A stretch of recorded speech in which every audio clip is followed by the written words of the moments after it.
Welcome, ladies and gentlemen, to Truth on the Tracks. I'm Brandon Turbeville, your host. For those of you who are just joining us for the first time tonight, you can catch Truth on the Tracks here every Monday night and Friday night at 9 p.m. Eastern Standard Time here on UCY.tv. For those of you who don't know who I am a writer for Activist Post, The Anti-Media, Irrelevant Paradigm, Natural Blaze, a number of other websites as well, and of course my own website at brandonturbeville.com. And I'll tell you a little more about the websites in a second, but tonight we're going to talk about a number of issues. We're going to talk about the GMO movement and look at that as sort of a microcosm of all political movements here in the U.S. and across the world, but especially here in the U.S. We're also going to mention this anarchy question and how it plays into these movements and what it actually does for the movements. And of course we'll talk about the Garner and the Michael Brown situation, the constant race baiting. We'll talk about white privilege and all of that garbage in this show as well. And of course we're going to touch on Syria, but I think we're going to wait until the end of the show to talk about Syria because I do this every week. I get on one subject. I have a number of subjects I want to cover.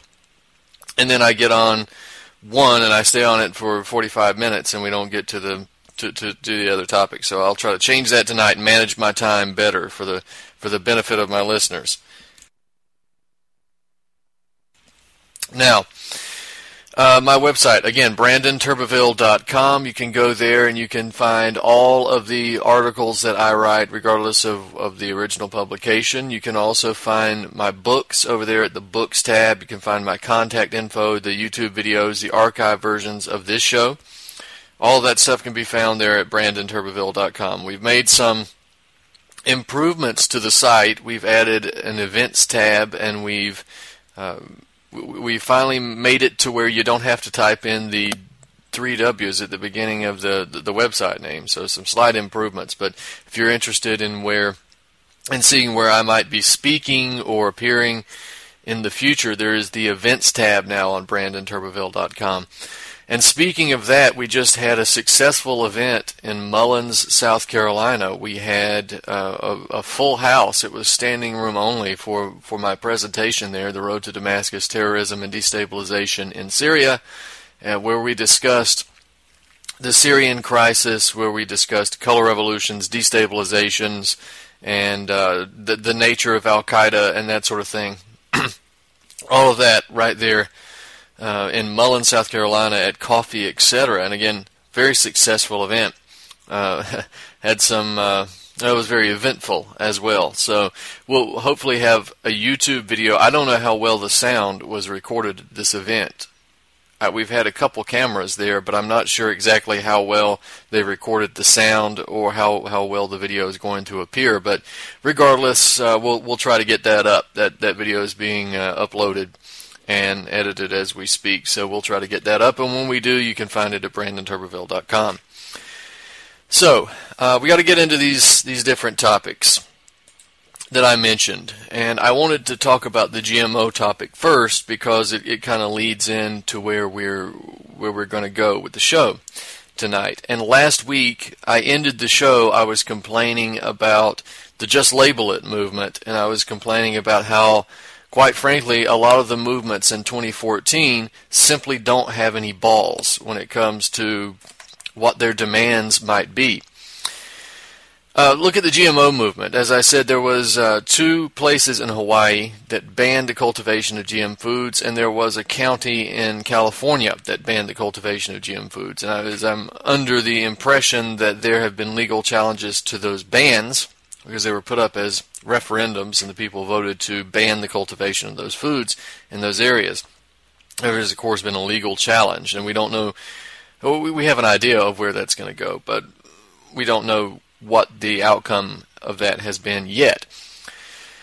But we also had failures in a number of different locations in California, in Washington, in Oregon, in Colorado. We had failures of the anti-GMO labeling, of the anti-GMO crowd, I guess we should say, on the issue of labeling, right?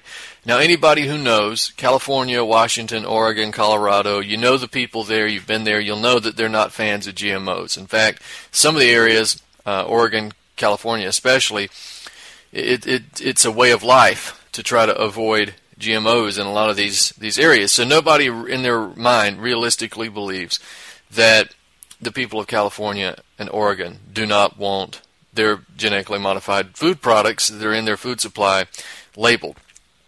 We all know they do want it labeled. So why did it fail? And I talked about on previous shows before about the labeling initiative versus the outright ban initiative. And I know this is going to bristle a lot of people in the alternative media, who particularly anarchists, maybe even libertarians here, who don't like this idea. And that's just unfortunate, because the idea here, the labeling initiative, let me say, first of all, I am in full support of labeling. This food should absolutely be labeled if it's going to be in the food supply, but I am in favor of a ban. I am in favor of a ban on all cultivation of genetically modified foods, and no genetically modified foods should be cultivated for any purpose except for scientific research in a heavily controlled scientific environment. That's my position on it. Now, I am absolutely willing to support an initiative that requires that genetically modified foods be labeled. I have no problem with mandating that these foods be labeled. Here's my problem with it. Genetically modified food labeling is weak. It's tepid. It's not what we need ultimately. It might be a step in the right direction. Sure, a small step in the right direction. I'm fine with supporting it, but it's not what we need. The main reason it's not what we need is because it relies on the market, right? This is the problem with the market argument. You have a country that has about 25% unemployment rate, and you have, unfortunately, a country in which people are, the vast majority of people have been so dumbed down. And I'm not saying that to be mean, but it's a fact. You can look around. It seems that it's getting worse by the day. People simply can't afford to go out and vote with their dollars, like many of the alt media people would have them believe they can do, right? Just simply telling people, well, just go shop somewhere else is not going to work. That's a weak argument, and that's an argument that's just not realistic. People can't afford to do that. And it's also a situation in which labeling genetically modified food does not do anything to stop the environmental pollution. You have to rely on the market, and I don't believe in relying on the market for anything, right? These food products are a threat to national health. They're a threat to the environment, and they provide nothing good for humanity, right? Get rid of them. They're too dangerous to allow out into the environment. So I'm for a ban. But let's talk about the GMO labeling campaign. So why did a ban pass in a couple of these places, but a labeling campaign didn't? And it could be because it is designed to fail, right? Let's look at one of the leaders in this movement of labeling. And we did this last week, but I want to go back over it again when I have more time. One of the biggest leaders in this labeling movement is Gary Hirshberg, and he is the CEO of Stonyfield Organics. Right? He does the love me, hold me, spoon me, yogurt, smoothies, milk, butter, that kind of thing. So it's out there. During the 2008 presidential election, his home, he's got plenty of money, so his home in New Hampshire was a stop for candidates. A lot of candidates went by there to discuss their campaigns with Hirshberg, and his first choice for the Democratic nomination was Tom Vilsack, until Vilsack dropped out of the race. Vilsack, of course, was a notorious supporter of genetically modified foods. He became the Secretary of Agriculture under Obama, who Hirshberg supported. Remember, Hirshberg supported John Edwards and Barack Obama. But nevertheless, his first choice, Vilsack, was a major supporter of GMO food. He was a governor of Iowa at one point, and he was given Governor of the Year award by the Biotechnology Industry Organization. So that should tell you where he stands. Now, Hirschberg himself serves as a co-chairman of an organization called AGREE. It's A-G-R-E-E, or AGREE.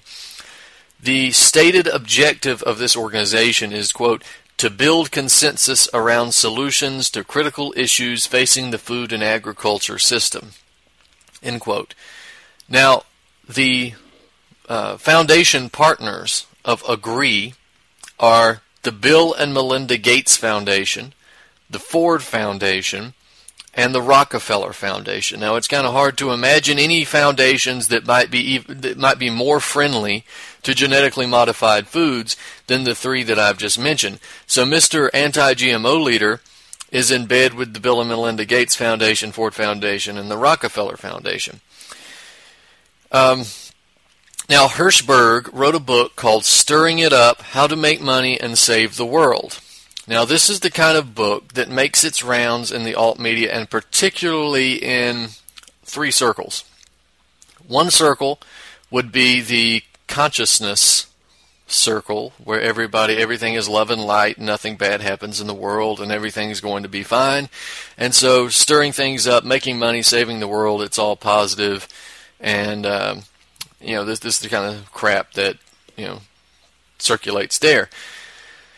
The other circle that it was circulating in, of course, is the anti-GMO food fight, which is, anything against GMOs is good. And of course, voting with your dollars is important. I'm not knocking that. You got to do that whenever you can.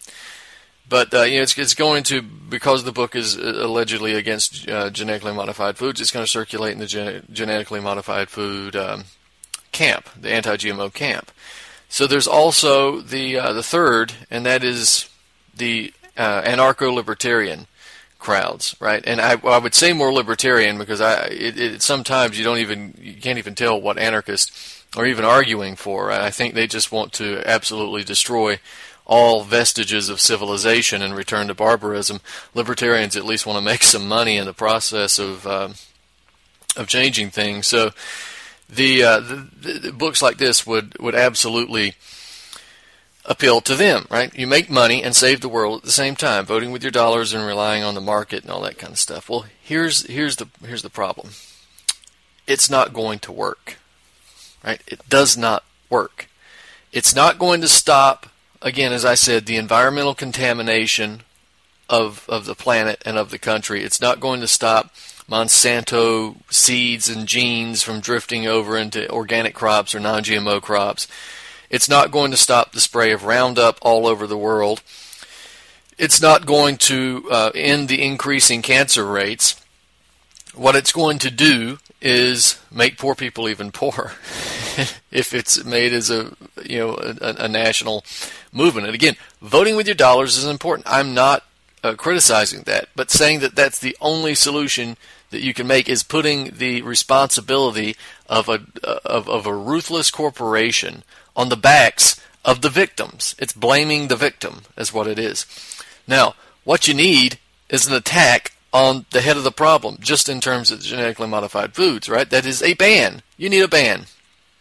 And it's time for movements to get balls and to get out there and demand bans. So why is Gary Hirschberg and why are these foundations pouring money into the Just Label It issue? Well, because they know it's a dead letter. They know it's going to do nothing but waste your time and waste your energy and waste your money. They know this, so they're not scared of it. They also know that they can label it, and the vast majority of Americans who sit around and watch Dancing with the Stars and think it's okay to be 300 pounds are going to continue to eat it. Partly because they've been propagandized for years and years and years and told that there's nothing wrong with genetically modified foods, and because they have a priest in a white lab coat that tells them it's fine as well, they're going to continue to eat it, and you're still going to be screwed. You ban this stuff. Don't buy the argument of relying on the market. Relying on the market is not a way to fight a big corporation, a bank, or even government itself, right? You don't rely on the market. The market is ruthless, and it's unfair to the people at the bottom, right? This is placing the responsibility of the wrongdoing onto the backs of the victims. It is blaming the victims, and it is putting the responsibility of changing it on the victims. So argue for a ban, people. Forget just labeling it. No, just ban it. Just ban it. Now this issue kind of leads into what else I wanted to discuss, which is this question of anarchy or anarchism in the so-called movement, right? This idea of open anarchism, particularly surrounding the Michael Brown protests, the Eric Garner protests, which have stirred up recently. Now, what I will say is that in Berkeley and in Ferguson, we have some very questionable antics, right? Especially in Berkeley, we have these black-dressed, black-masked anarchists going around and busting windows and starting fires and starting riots and damage to private property. That does not sound like anarchist activists to me. That sounds a lot like the black bloc that was used in Seattle in order to start riots and justify a police crackdown. That's what that sounds like to me. Now, there hasn't been the level of the police crackdown, and I think there's a reason for that, and we'll get into that in a minute.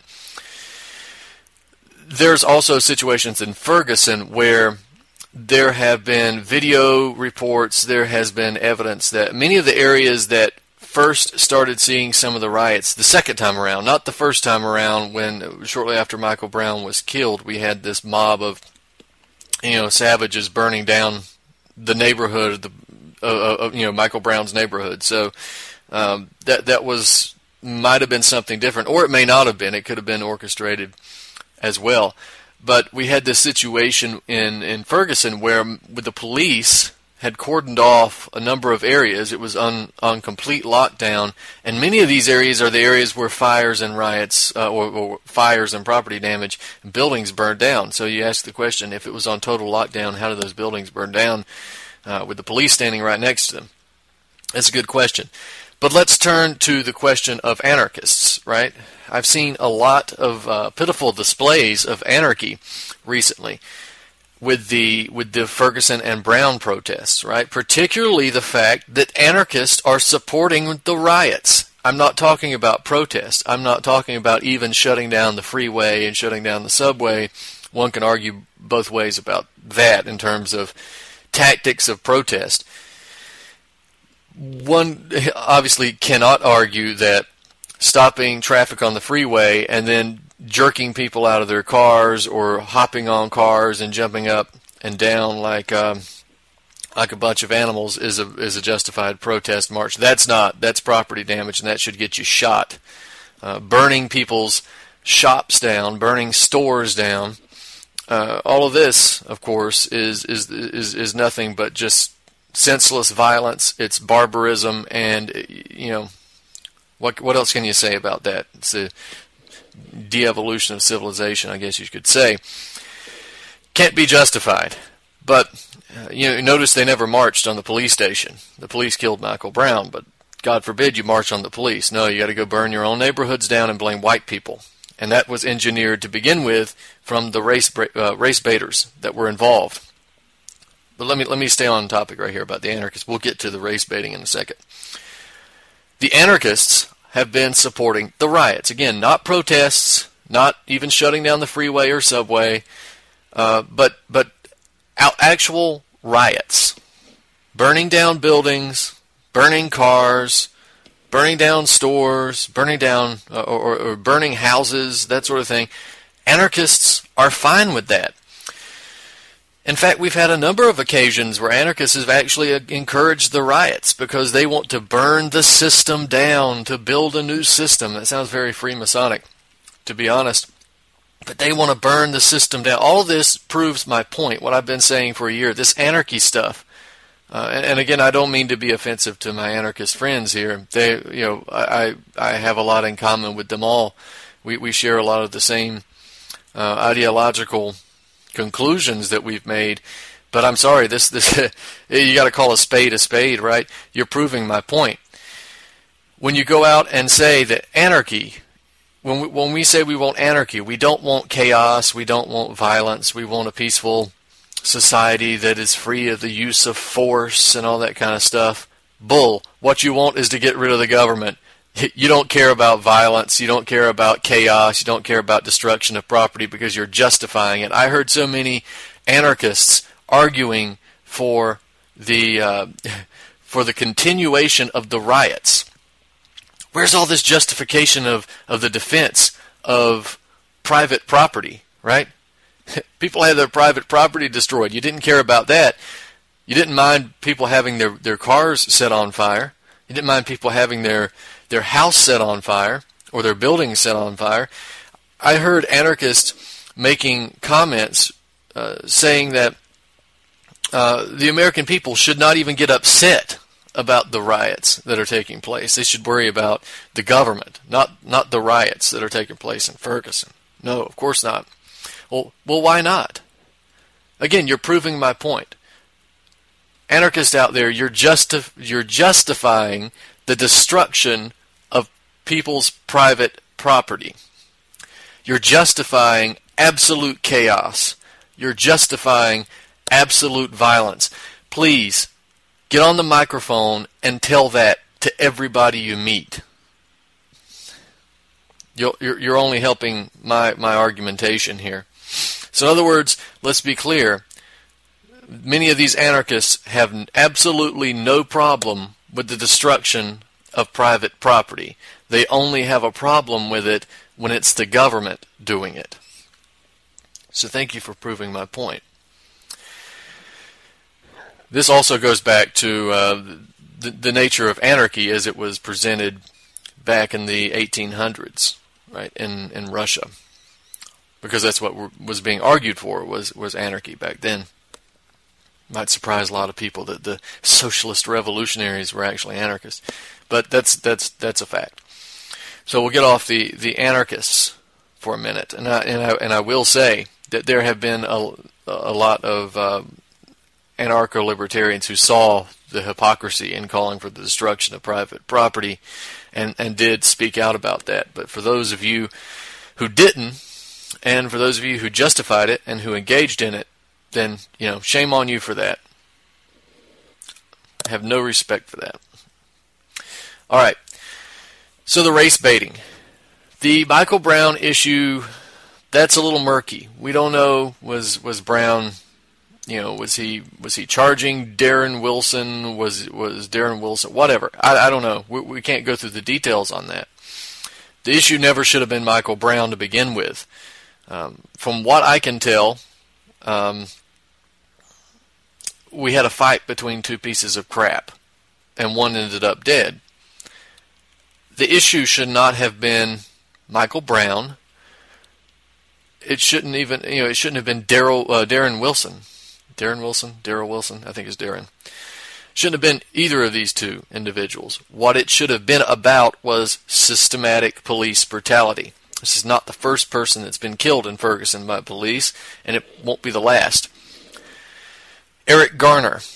This was a case where there is no doubt, right? You look at the video, and you can see clearly what happened.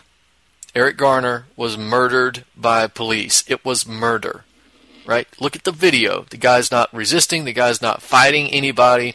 In fact, the guy had actually just broken up a fight a few minutes before the NYPD arrived. And the man was put in a chokehold and murdered by police. Now, anybody that will sit there and argue that Garner is dead because of his prior health issues, because he was obese or he had some type of breathing problem, this is crap. You are justifying police brutality, and you're entirely blind to the facts. All right, you watch the video. The guy was murdered. You want to use a prior health ailment to justify why he's dead? That doesn't bode well for 300 million Americans, many of which are overweight or are chronically ill in some fashion. So go ahead, sign your own death warrant with that. But you can watch the video. All right, this was murder. At best, it's involuntary manslaughter, at best. But obviously, should have been indicted, should have been convicted, should have been sent to prison for a very, very long time. But of course he isn't, because police rarely are indicted, right? We've actually had 2 or 3 in South Carolina who've been punished recently, but that's not the norm. That's not the norm for South Carolina either. I've seen headlines in some of the alt media websites saying that South Carolina is going in the right direction on police brutality. Yeah, don't believe that this is the norm. We fired 3. This is a big state, right? This is not one county that we're talking about here. Police brutality is rampant in South Carolina, and it goes unchecked. So let's get that straight. But of course the police didn't get indicted. They never do. They never do. What's the big surprise? But of course the media presents this conveniently now. And you have to ask yourself, why is the media presenting this now? And we're going to talk about this on the other side. We've only got a minute left. But this comes at a time when we're talking about a spending bill that will reduce pension payments to millions of Americans. The NDAA also, the protest trespass bill. We have a number of these bills. The sanctions on Russia, the funding for Syrian rebels, the death squads, And we have a number of other issues coming up as well in the congressional discussions, but nobody is paying attention to that. But we have these issues of police brutality come up conveniently at the same time, and conveniently at the time of the immigration debate. Prime time for racial division on all 3 sides. And we're going to talk about this on the other side, ladies and gentlemen. Stay with us. We'll be right back after these messages. They told us to pack up our bags and head south. They said that the luck of the Irish ran out. They told us they burned down our farms and our stores. They cursed us for cowards and our wives for whores. Our brother John was out plowing the field. A group of army Yankees rode up on his heels. They never gave him a chance to throw steel. Fired at him till his young body lay still. The cries of our mother rang out through the land as the blood of our brother dried up on the sand. We knew it was time to make our final stand. The wrath of the Irish would soon be at hand. The wrath of the Irish would soon be at hand.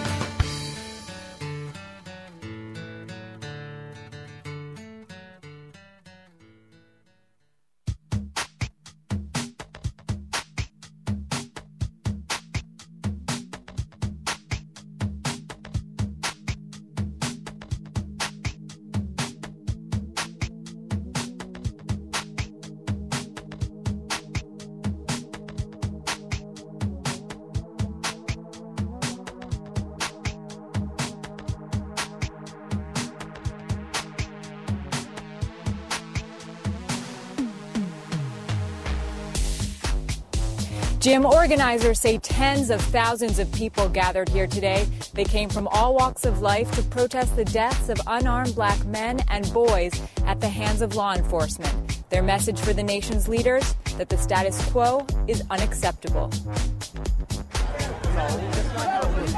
Standing side by side, the families of Michael Brown, Eric Garner, Tamir Rice, and Trayvon Martin marched down Pennsylvania Avenue to the U.S. Capitol calling for justice.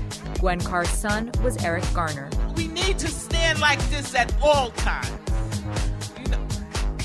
And our sons, they may not be here in body, but they're here with us in each and every one of you.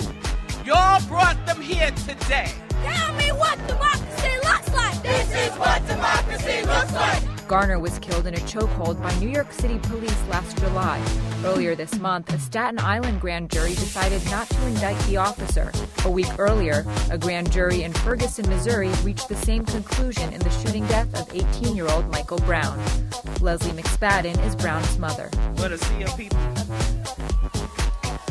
If they don't see this and make a change, then I don't know what we got to do. Al Sharpton's National Action Network organized Saturday's March for Justice. We have the same goal, and that is equal protection under the law. And that's not black against white, it's right against wrong.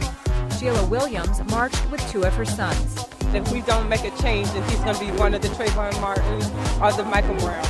And I'm trying to come out here and let them see what's going on and hopefully make history. Juliana Goldman, CBS News, Washington. I'm Jerika Duncan at the Millions March in New York City.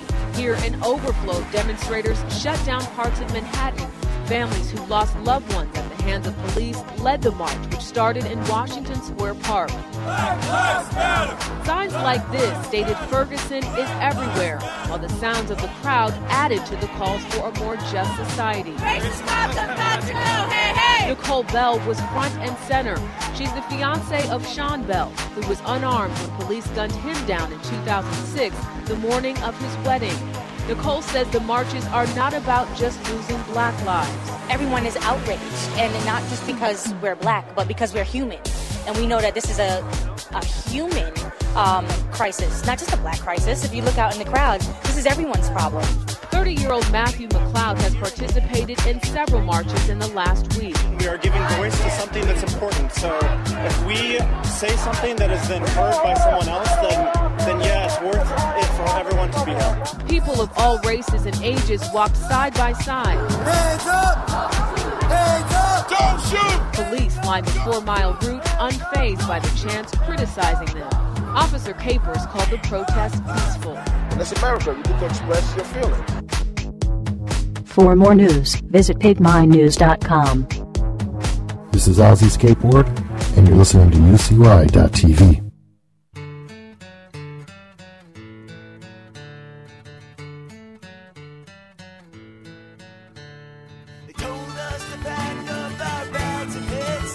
Welcome back, ladies and gentlemen, to Truth on the Tracks. I'm Brandon Turbeville, your host. Before the break, we were discussing a number of issues. We discussed the GMO movement, the anti-GMO movement, I guess we should say, and anarchy and how that plays into the movements as well.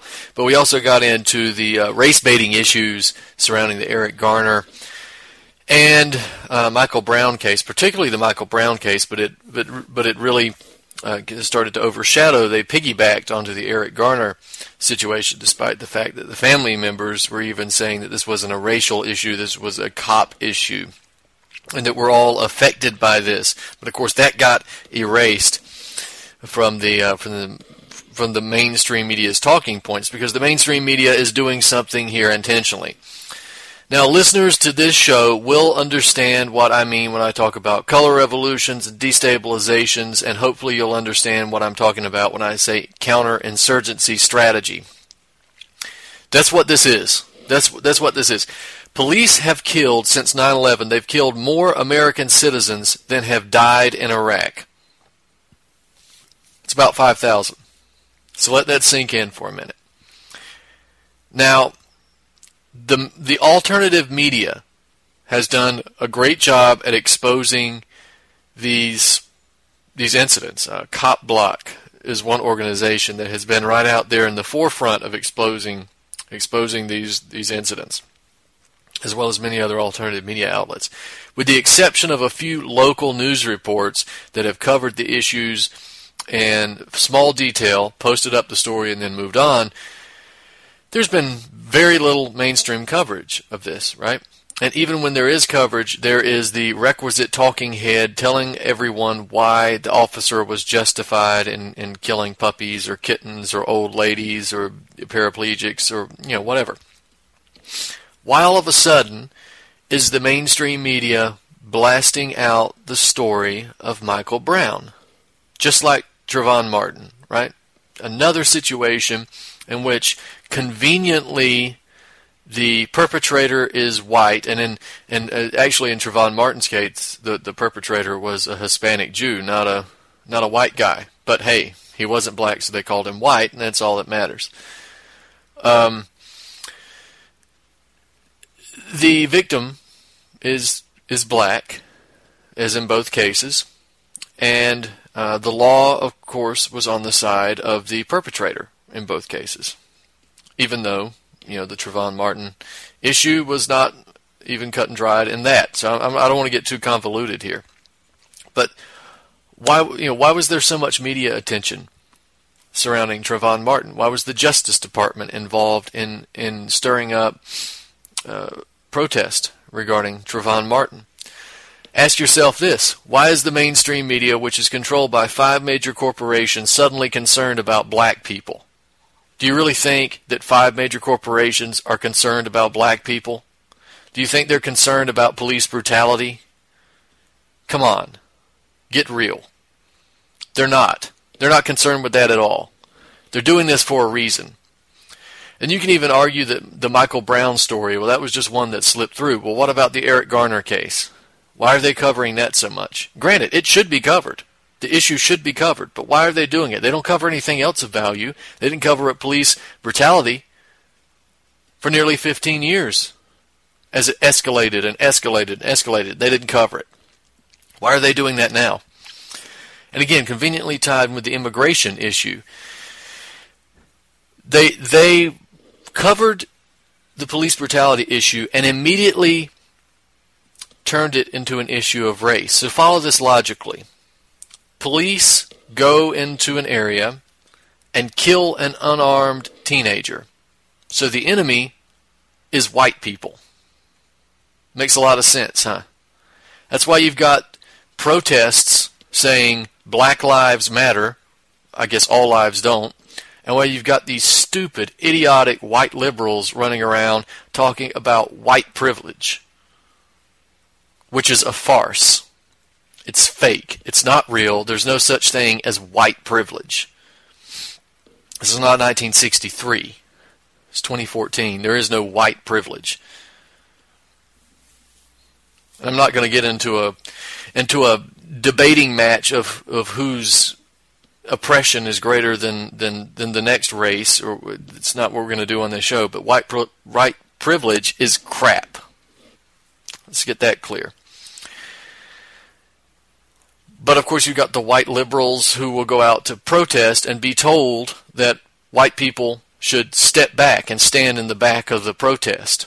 Except when the police come up to bash heads, and they're supposed to run up there and get their heads bashed in. And hey, who can blame the protest organizers? These idiots are stupid enough to do it. So, let them, I guess. So you get this issue where you stir up all of this hatred and animus toward white people because the issue is racism, not the fact that the cops killed more people than Iraqi insurgents did in the last 15 years or so. No, it's white people.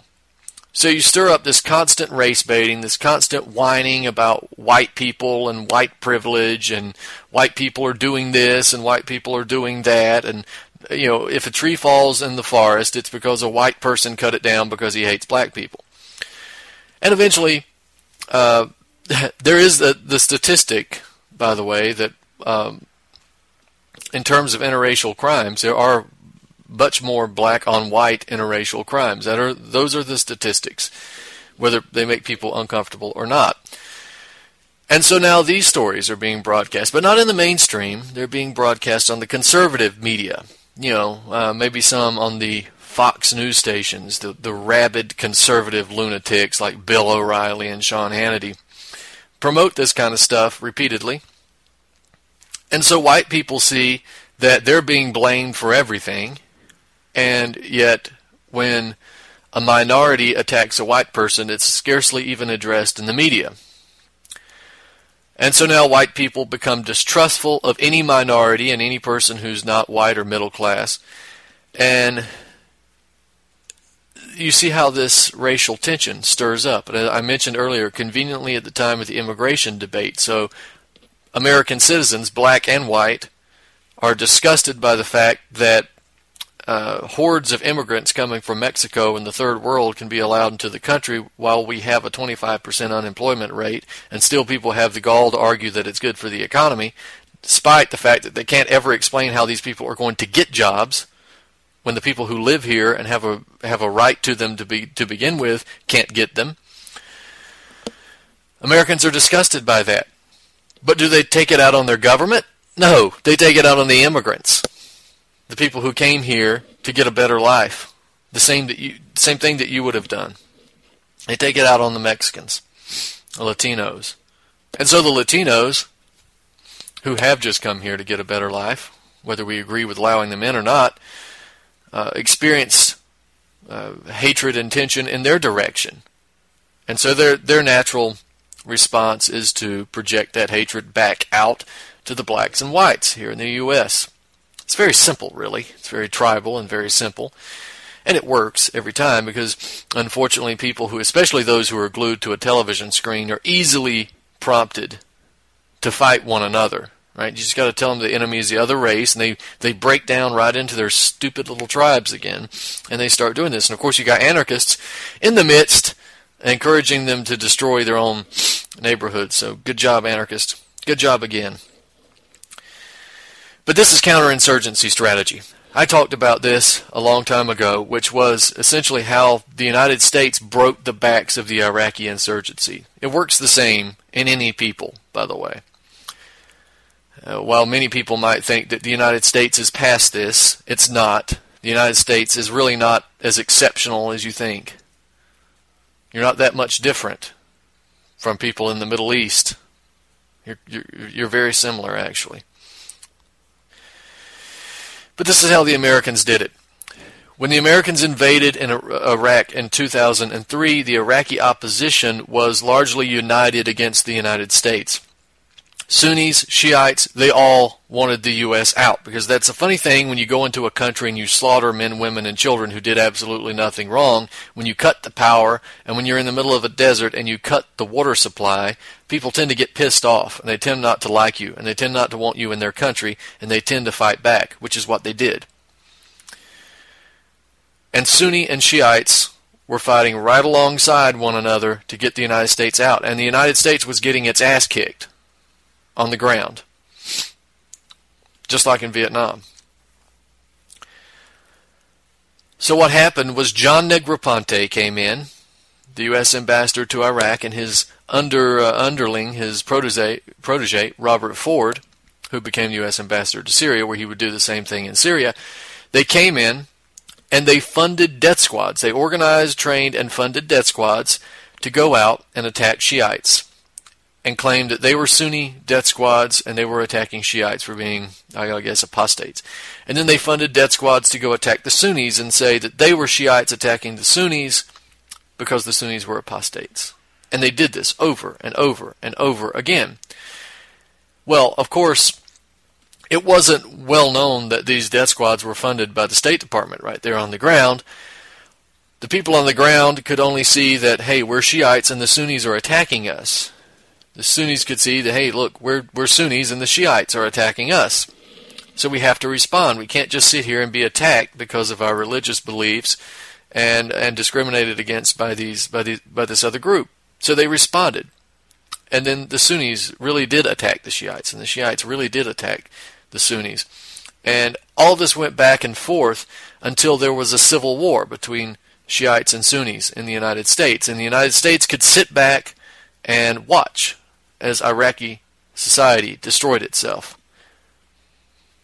And now there's a lot of hostility between the Shiites and the Sunnis in Iraq. This is why you can't organize them well enough to fight, or they can't organize themselves well enough to fight ISIS. It's because they don't trust each other, because of the United States coming in and starting a civil war to take the heat off of their forces who were getting their ass kicked. That's counterinsurgency strategy. They broke up the resistance and turned it against itself. And what are they doing here? They're breaking up a resistance of a people of 300 million who suffer under the oppression of innumerous laws, a police state, a crumbling economy that is about to get even worse, austerity, taxation, police brutality, all of it. And they're turning them against themselves. And you people are buying into it. I think that's what makes me so sick, is that not only do they do it, but you buy into it. Maybe not the listeners to this show, but the vast majority of people buy into it easy. This is counterinsurgency strategy. You are being oppressed and occupied and told that the enemy is your neighbor who is being oppressed and occupied. You've got to have better sense than this. All right, so I think I have done that issue enough, and in my promise to manage my time better on the show and try to get in all of the subjects that I mentioned at the beginning of the show, we're going to transition, since we talked about counterinsurgency strategy in Iraq, we'll talk about Syria for the remainder of the show. So, I've got an article out, may have mentioned this next week, but it bears some repeating. Death squads receiving training in joint U.S.-Qatar operation report. This was up at Activist Post.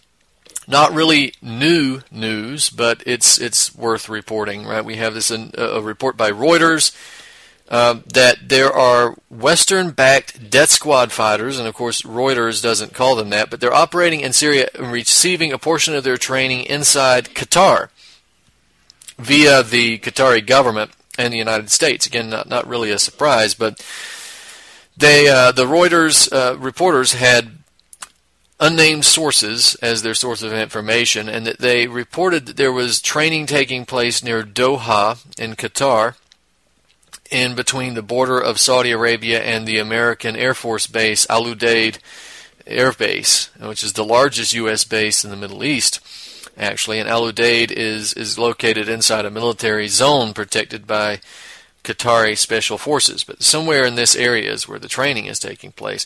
And these unnamed sources were actually coming from the death squads themselves.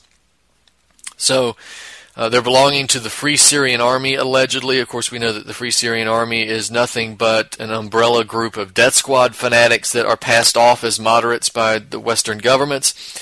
And according to Reuters, that training has been taking place for close to a year.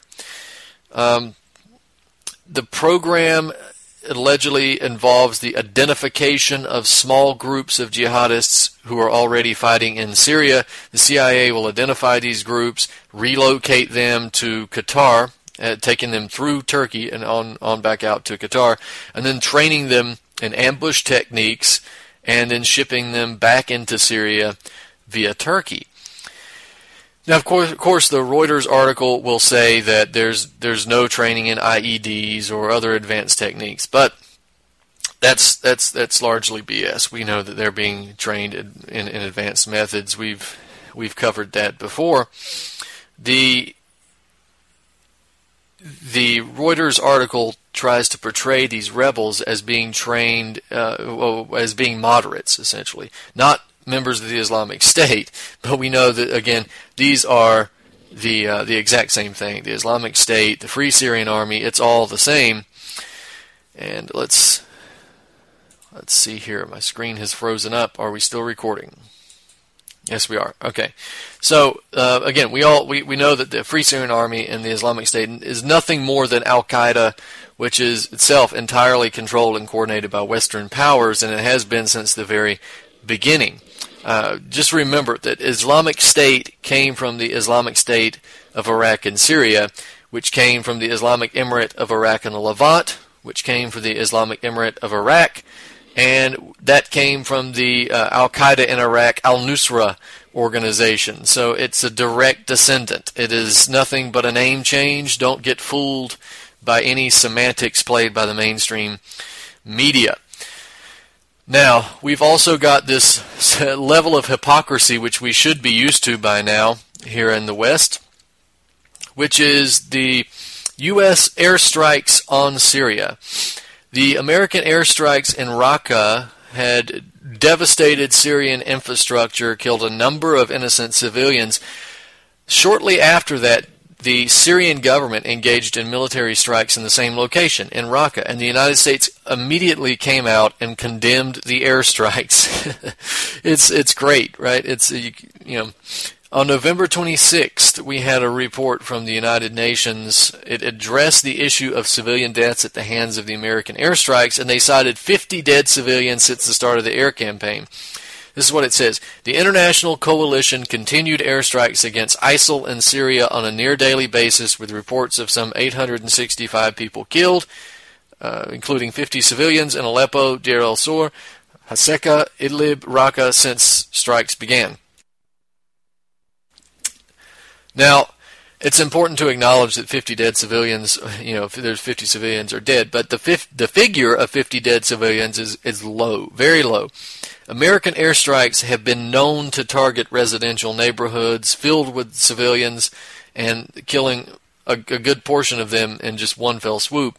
The United States appears to have targeted civilian areas since the beginning of the campaign, actually. So I would suggest that the United Nations is using the same formula as Western media outlets to calculate the number of dead civilians at the hands of the U.S. Air Force in Syria. In other words, the Vietnam method. Any dead human being or anything that can be construed to be a dead human being or part of a dead human being is considered a dead death squad fighter, but never a civilian. So we have the American people back home, of course, who are just dazed and befuddled by entertainment and whatever else is out there. It's becoming unreal. Who never really think to question the numbers that are presented to them in the first place. Never even think that maybe there's been more people killed than that in all these airstrikes. So the real numbers of dead Syrians, or those who are dead at the hands of the American airstrikes, are much higher than 50. But, of course, these are inconsequential to the people who are directing the bombing campaign to begin with.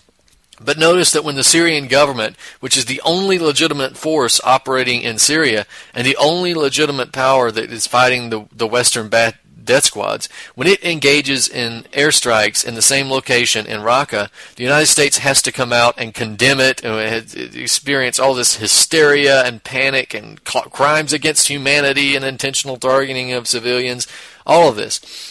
The Syrian air campaign in Raqqa, they're claiming, has killed 95 people, although the number of civilians versus the number of death squad operatives is, as of yet, unclear. So they've killed 95 people. The U.S. killed, according to the official reports, 865, but only 50 were civilians, of course. The Syrian government kills 95 people, and according to the U.S., all of them are civilians. The U.S. government is responsible for the death of millions of innocent Iraqis, well over 100,000 Syrians, thousands of Libyans, tens of thousands of Afghanis, and when you add in the smattering of other nationalities across the globe, including American citizens, the U.S. has the gall to come out and say that it was horrified by Assad's continued slaughter and, quote, no value for human life. You got to be kidding me. U.S. State Department spokesman Jim Psaki says that we, quote, are horrified by the reports that the Assad regime's airstrikes yesterday in Raqqa, Syria, killed dozens of civilians and demolished residential areas. The Assad regime's continued slaughter of Syrian civilians further exposes its callous disregard for human life. She also said that we've been clear that Assad long ago lost all legitimacy to govern and that the Syrian regime must be held responsible for its brutal atrocities against the Syrian people. And we have Syrian Information Minister Omran al-Zubi responding, saying that the accusations are, quote, an attempt by the U.S. State Department to push the world to disregard terrorism crimes through directing incorrect accusations against the Syrian state in the interest of those terrorist organizations. In other words, al-Zubi is saying that the U.S. government is working to promote the terrorists via its propaganda methods. And that's true. That's what they're doing. I don't know what else to say about this. Psaki saying that her and her State Department criticizing Assad for alleged crimes against humanity while perpetrating crimes against humanity themselves. There's also the question of the no-fly zone that NATO is wanting to see implemented, which at one point seemed to stall. Remember, NATO said that no, it was not considering any more the idea of a no-fly zone. And then shortly after, in just a number of days, the United States announces that, yes, it is planning to reach an agreement to where it might implement a no-fly zone. We have of course, we had the shake-up in the U.S. government. The Secretary of Defense, Chuck Hagel, was fired. He resigned, of course, but he was fired. And it's very curious things, right? Hagel appeared on TV with a bandage on his face shortly after that, and you got to wonder whether or not he was punched in one of these meetings, and that's not too out of the realm of possibility here. We've only got a couple minutes left, but the United States and Turkey reached an agreement as to the use of Turkey's air base and the implementation of a no-fly zone. So remember, we called it the no-fly zone or buffer zone, and then it became the safe zone, and now it's called the air exclusion zone. So these semantics will never end. But these buffer zones have been the desire of NATO since the destabilization crisis began in 2010, because they want to use them to provide a deeper staging ground for terrorists and death squads operating inside Syria, so they can move even further inside Syria and push even further toward the center of the country. This is the same thing that happened in Libya. It's Libya 2.0, and we have a report by Adam Intus of the Wall Street Journal, and also reports by Bloomberg and a number of other mainstream organizations. These are out there. You can go check them up. But essentially, the United States and Turkey have decided that Turkey will allow the United States to use Incirlik Air Force Base, and as a result, the United States will be looking into more closely the idea that there will be a no-fly zone. Turkey had originally proposed a no-fly zone that would go across 1/3 of the country, but they're claiming that the Obama administration wasn't interested in that, and it would be more interested in a smaller air exclusion zone, what they're calling it. So let's see if we have time to read how Bloomberg describes this. We've got just a minute or so. Bloomberg writes, the new proposal would be called an air exclusion zone, a buffer area inside Syria along the Turkish border that would be manned by Turkish troops and protected by U.S. air power, according to 3 senior U.S. officials who have been briefed on the discussions. The goal would be to give some Syria rebels and civilians protection from both Islamic State and the regime of Syrian President Bashar al-Assad and increase the flow of humanitarian aid to Syria through the zone. The idea was last floated in 2012 by the French government and then by Secretary of State Hillary Clinton, I added that, and was reported to support it at that time. All right. The air exclusion zone has nothing to do with providing humanitarian aid. I hope you all know that, and it doesn't have anything to do with protecting civilians from the Islamic State or Bashar al-Assad. The Islamic State is funded by the United States and are not interested in protecting civilians from the Islamic State. Bashar al-Assad is trying to defeat the Islamic State and has quite the strong backing from his people. There's been no evidence that he's ever intentionally targeted civilians, so these arguments are just non-starters, right? This is obviously BS. The goal is, quite simply, the establishment of a buffer zone so the terrorists can have a new staging ground operating inside Syria. And I wish we had a little more time to go into that in a little more detail, but we are out of time, ladies and gentlemen. So please come back next week. We're going to be here every Monday night and Friday night at 9 p.m. Eastern Standard Time here on UCY.TV. I'm Brandon Turbeville. This is Truth on the Tracks. We'll see you next week.